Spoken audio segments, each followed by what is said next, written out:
una ponència en aquest congrés, en aquesta conferència. De fet, el que us parlaré, us explicaré el que és Vins Vinents. Vins Vinents ho vam presentar el passat mes de novembre amb el director general de l'Incavi, ho vam presentar a Vilafranca del Penedès, i Vins Vinents el que pretén ser i el que és un debat i una reflexió sobre el futur de la vinya i el vi a Catalunya en aquest cercle, en aquest àmbit que és en aquest període del 2020 al 2030. La idea és, entre tots, entre tot el sector, pensar com serà o com hauria de ser el sector de la vinya i el vi a Catalunya en aquests propers 10 anys. I la idea, sobretot, és aquesta, pensar entre tots. El Vins Vinents el que és un espai de cocreació amb tots els agents del sector de la vinya per debatre sobre aquests reptes. I la idea i l'objectiu és aquest, donar un nou impuls al vi català amb la implicació de tots. És a dir, buscar la participació de tothom, veure quines són les coses que no han funcionat, les que funcionen, les tendències que aniran properament i veure com les podem aplicar per fer un sector fort i projectat cap a aquests 10 anys del 2020-2030. Aquesta iniciativa és de la suma de la voluntat de l'Incavi i també de l'Associació Vinícola Catalana per organitzar aquest gran congrés sectorial. Però, de fet, la gràcia de tot això és que no l'organitza l'Incavi ni l'Associació Vinícola Catalana, sinó que al darrere hi ha el Consell Assessor de l'Incavi, que el Consell Assessor està format per totes les denominacions d'origen de Catalunya, per les diferents patronals, per les organitzacions professionals i també per la Generalitat de Catalunya. I la voluntat és aquest Consell Assessor que anualment es reuneix per debatre quin és el balanç de l'any en el sector de la vinya i el vi, es va decidir que calia, ara que engegàvem el 2020, organitzar aquest gran simposi participatiu de gairebé un any de durada. És a dir, va començar al novembre, es va presentar, però des del setembre ben bé que internament ja s'està treballant en ell, amb la idea que el mes de juny finalitzi. Us explico una mica com està organitzat. Com us he dit, està format ja el comitè organitzador, que és l'Associació Vinícola Catalana i l'Incavi, i després hi ha un comitè científic, que aquest comitè científic està format per l'Associació Vinícola Catalana, per l'Incavi, també pels enòlegs, per l'Associació Catalana d'Enòlegs, i després també està formada per diferents responsables de cada un d'aquests grups de treball que teniu aquí. El que hem fet ha estat dividir aquest debat en 4 grans eixos, que és aquest grup 1, l'organització del sector, pensat en com s'estructura, quines són l'àmbit normatiu que hi ha aquí dins, quina és la vinculació del territori, el paisatge i les persones en tot aquest espai. El grup 2, que seria tot el que va relacionat amb l'economia i mercat del sector de la vinya i el vi, és a dir, mercat nacional, internacional, també distribució, botigues especialitzades, supermercats, quin és el paper del vi català en tots aquests àmbits. El tercer grup, que és el que està pensat en la recerca i el desenvolupament, és a dir, tots aquests ens que estan fent recerca, a més també, com hem escoltat abans en la ponència del canvi climàtic, és importantíssim, també tots els temes relacionats amb la recerca i la transferència tecnològica, com treballaran en aquests propers 10 anys. I l'últim grup, però no menys important, que és el de cultura del vi i comunicació, del qual, evidentment, com que estem aquí al Convicat, i és del que us en parlaré principalment. Aquest grup de treball entenem això, que el vi necessita d'aquesta comunicació, d'aquesta cultura per poder arribar al màxim de gent possible, i en aquest grup de treball el que fem és treballar sobre enoturisme, sobre valors, sobre la comunicació a internet, sobre el paper dels mitjans de comunicació, sobre continguts, sobre com podem arribar als joves, sobre com podem trencar o com podem jugar amb el tema del binomi alcohol-vi, com podem distanciar-lo i allunyar-nos una mica d'aquesta percepció. Cada un d'aquests grups compta amb una persona dinamitzadora una professional que se l'encarrega de dinamitzar, de generar contingut i de moure aquests grups de treball, que en aquest cas, en el cas del grup de cultura del vi i comunicació, és l'Eva Vicenç, que està aquí, que està fent una feina importantíssima per generar aquest debat, i llavors de cada un d'aquests grups hi ha diferent personal de l'Incavi, com per exemple tant el Salvador Puig, que està a la part d'organització, com el Xavier Gell a la part d'economia i mercats, que també donem aquestes tasques més de suport, més de logística, més de treball del dia a dia. Aquests grups de treball, ara us explico com estan formats. Aquests grups de treball estan formats per diferents professionals del món del vi, però que han estat escollits pel Consell Assessor de l'Incavi. És a dir, són diferents fases les que anirem treballant, i des de l'àmbit de la comunicació i la cultura del vi ho fem en aquestes 3 fases. Cada un dels grups ho ha organitzat una mica a la seva manera, però l'objectiu final és aconseguir una jornada temàtica oberta, és a dir, que d'aquí un temps farem una jornada per presentar totes aquestes conclusions, les propostes i recollir també idees de la gent, i acabarem amb una última fase, que és la jornada final, que aquesta està prevista pel mes de juny, en les quals tots els 4 grups explicarem les conclusions amb la idea de dibuixar tot un full de ruta per tots aquests propers 10 anys. Ara us explico això que us comentava del grup aquest de treball. Aquesta és una foto de la primera sessió que vam fer. Aquest grup de treball està format per 30 professionals vinculats a la comunicació del vi. Són des de periodistes especialitzats a periodistes generalistes, a gent que treballa a cellers, comunicadors de cellers, comunicadors de DOs, també d'empreses de comunicació, i aquestes persones han estat escollides pel Consell Assessor de l'Incavi, és a dir, totes aquestes institucions i ens que abans us hem explicat proposaven noms, i amb tots aquests noms s'ha creat aquest grup. I aquest grup de treball, en el cas nostre, en el cas del grup de comunicació i cultura del vi, farà 4 trobades per parlar de diferents àmbits i per recollir aquestes idees. La primera trobada, que és la que hi ha aquí a la foto, va ser el mes de novembre, i hi haurà aquestes 4 el mes de desembre, gener i febrer. O sigui, estem ara just en aquest moment de treball i de debat intern. Aprofitant això, que us teníem aquí avui a tots vosaltres, tots professionals també de la comunicació i la cultura del vi, explicar-vos que aquestes sessions que fem busquen sobretot també el treball en equip, amb metodologies que siguin molt participatives perquè tothom intervingui. Aportem també contingut interessant per poder debatre i que ens donguin perspectiva per poder debatre amb certesa i amb rigor. I el que us puc dir, ja que estem aquí, la primera d'aquestes sessions del mes de novembre vam fer una diagnosi de com estava la comunicació del món del vi a través d'una eina que teníem diferents a la sala, dos panels allà, 2 pissarres, en el qual cada un de nosaltres aportava les seves idees sobre les fortaleses i les debilitats de la comunicació del vi i de la cultura del vi.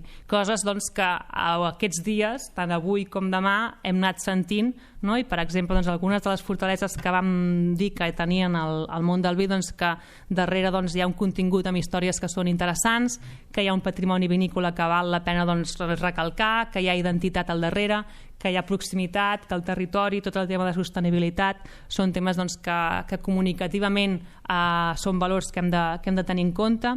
També tot el tema del fet que estem a Barcelona, de la dieta mediterrània, que és un país turístic, també són valors a tenir en compte.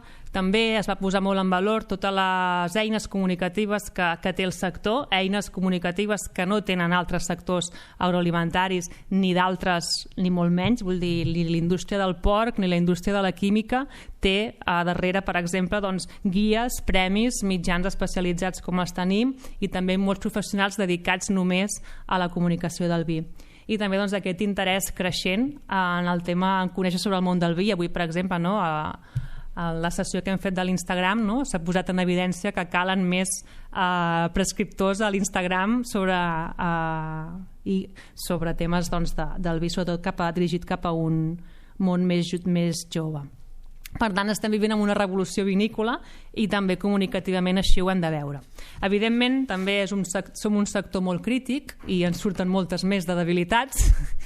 Va sortir la llista bastant llarga, i les debilitats en la comunicació del vi, algunes també s'han sentit aquí, no? Sobre les quals estem treballant des del grup de treball, és aquesta, no? L'endogàmia, que hi ha una poca credibilitat, que a vegades no saps ben bé a on hi ha publicitat i on són notícies, que manca un relat comú sobre vi català, sobre la marca, no? Catalunya, país de vins, que pensem i comuniquem en petit, cada un des de la seva petita parcel·la, doncs que també estem davant de reptes importants com el tema de l'alcohol o llei i corrents contràries a l'alcohol, doncs com és aquest consum moderat del vi, que manquen pàgines web atractives i també edicions atractives amb continguts especialitzats del vi, que hi ha poca inversió econòmica en la comunicació del vi. Es deia que, per exemple, així com un celler inverteix molt fàcilment en maquinària o en comprar vinyes o en el que sigui, inverteix poc en fer un anunci, un spot o en campanyes en comunicació.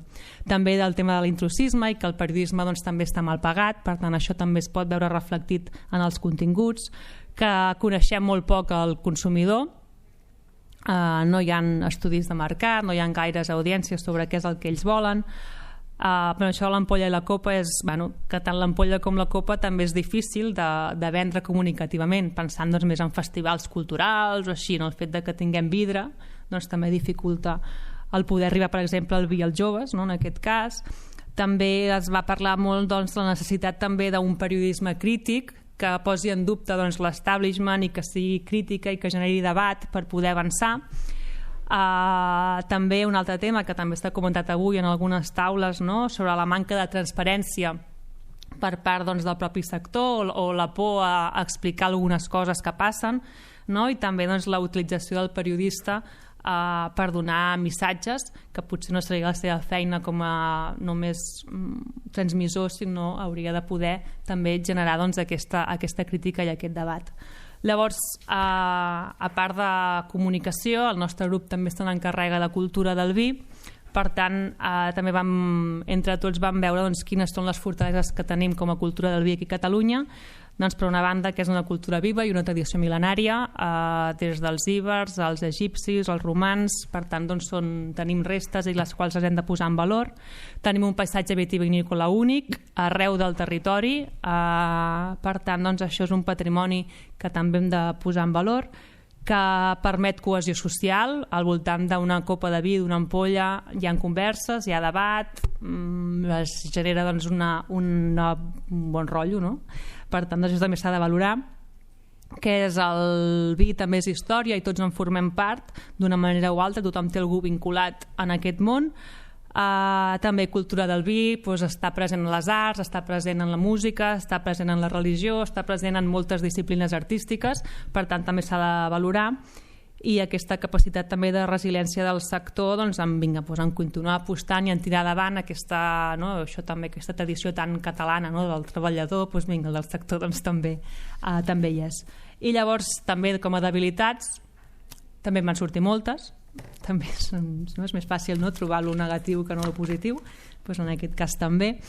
Aquí ho veieu, que també la definició clara del vi, que a vegades també ens perdem amb noms, adjectius, que el concepte també a vegades es pot veure com que és envellit, com que és snob, i això ens allunya dels joves, que utilitzem un llenguatge molt tècnic, que hi ha manca de coneixement i de territori per part també d'alguns periodistes, sobretot molt pensat a nivell generalista, que això del llenguatge que us he comentat, que també hi ha molta fragmentació del sector i que sovint costa comunicar, per exemple, també el que ens ha passat a la primera taula, l'exemple dels espumosos, això el grup de treball veia que és difícil de poder explicar aquestes diferències, que falta també cohesió dins del sector, també a l'hora de comunicar, que també coincideixen molts actes culturals a la mateixa hora, i el tema més de temes normatives com salut, dieta, administracions, lleis i de més, que també dificulta tot el que va relacionat amb la cultura del vi aquí.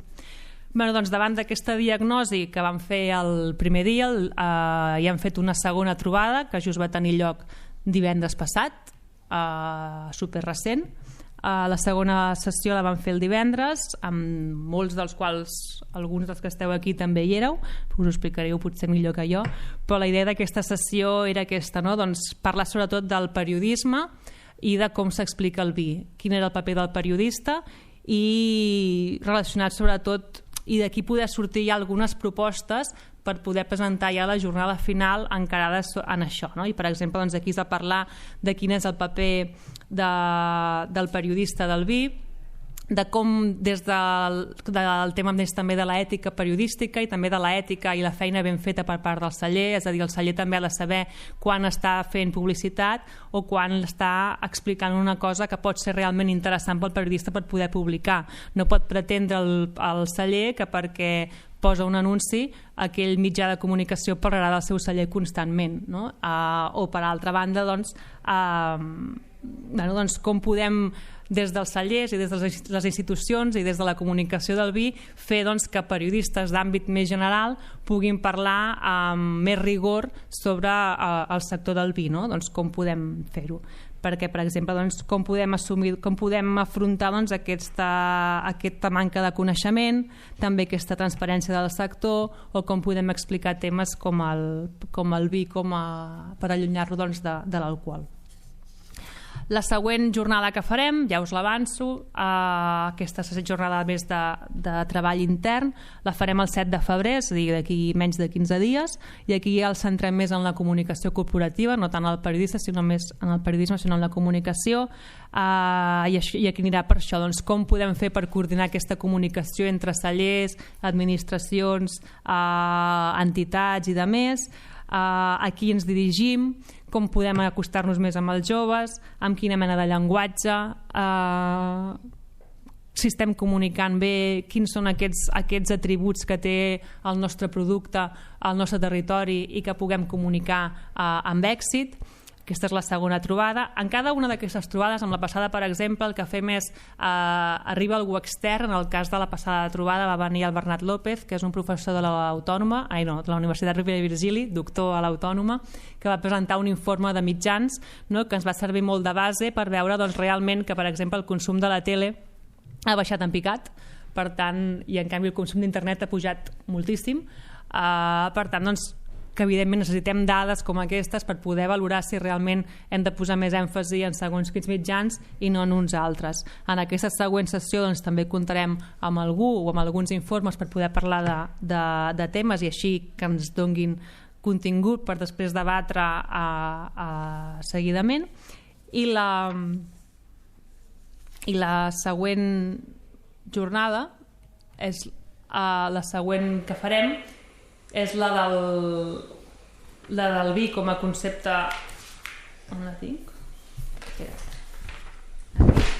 La del vi més com a cultura del vi. En aquesta sí que intentarem parlar més de cultura, de formació, d'educació sobre la cultura del vi, sobre com podem arribar-hi, què és el que realment és cultura del vi, com podem tenir més presència del vi en entorns culturals, sobre la formació. En aquest sentit intentarem portar algú que és expert en temes de formació i en transmissió, en com posar els continguts al món del vi, com podem fer-lo que, per exemple, les escoles en puguin parlar sense entrar en el concepte de l'alcohol, per exemple, com podem arribar en aquests altres àmbits, no?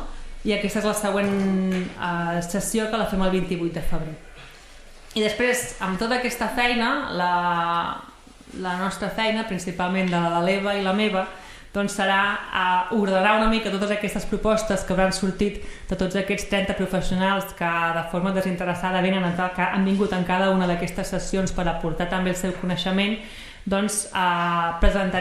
Farem una sessió ja més oberta en la qual us convido a tots a assistir-hi, que la idea serà presentar les principals conclusions d'aquest grup de treball i recollir moltes més aportacions del públic que vingui. És a dir, aquesta primera part és una mica per posar ordre de quines són aquelles propostes, aquells reptes també i aquelles propostes que volem arribar, i i recollir moltes més idees.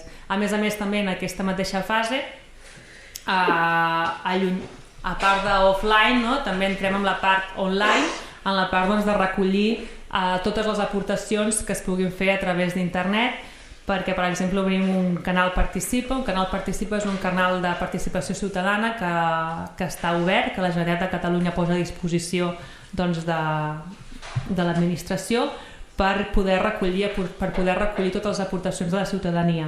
En aquest canal, que obrirem, si tot va bé, al febrer del 2020, dic així perquè encara no hem pogut parlar-ho amb el director, però si tot va bé al febrer ja el tindrem en marxa, perquè vam tenir la reunió just divendres passat, i la idea és en aquest canal poder consultar totes les aportacions dels 3 grups, no només la nostra, sinó dels 4 grups, totes les aportacions, i també començar-hi a fer aportacions. És a dir, no només les aportacions del propi sector, sinó també, per què no, del propi consumidor.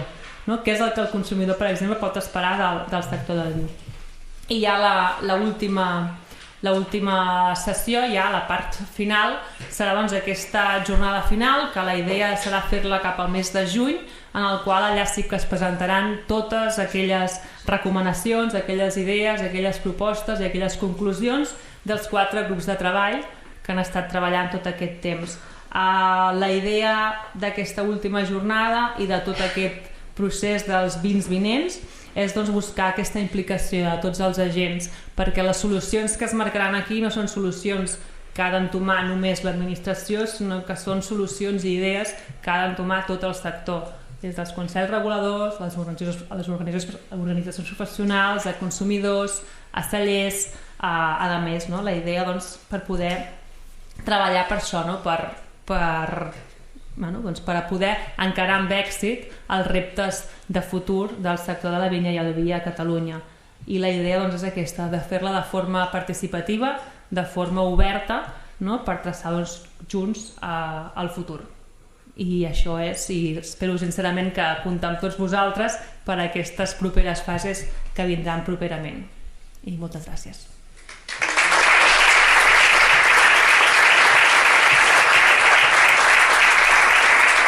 I si teniu alguna pregunta o... No? Això més que res seran propostes... Són propostes que es fan, reflexions, i que s'acabaran concretant amb unes conclusions. Sí. I després què vindrà? És el que comentava. Seran unes conclusions que les haurà d'entomar el propi sector. Però de fet fa 10 anys es va fer un procés més o menys semblant en el qual algunes d'aquelles propostes s'han acabat complint.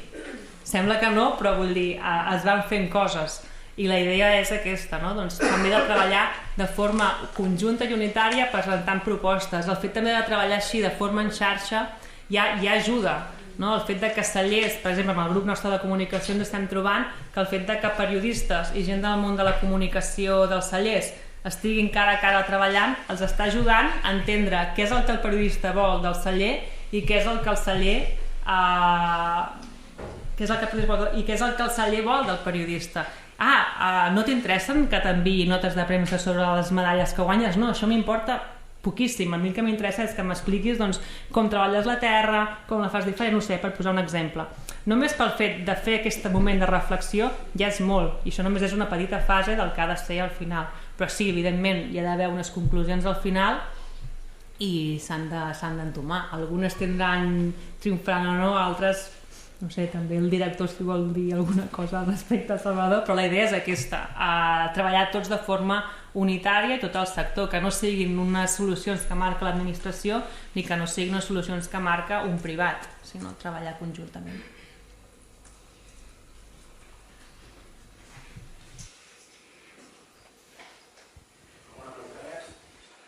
Perdó, alguna pregunta més? Doncs moltes gràcies, Gemma.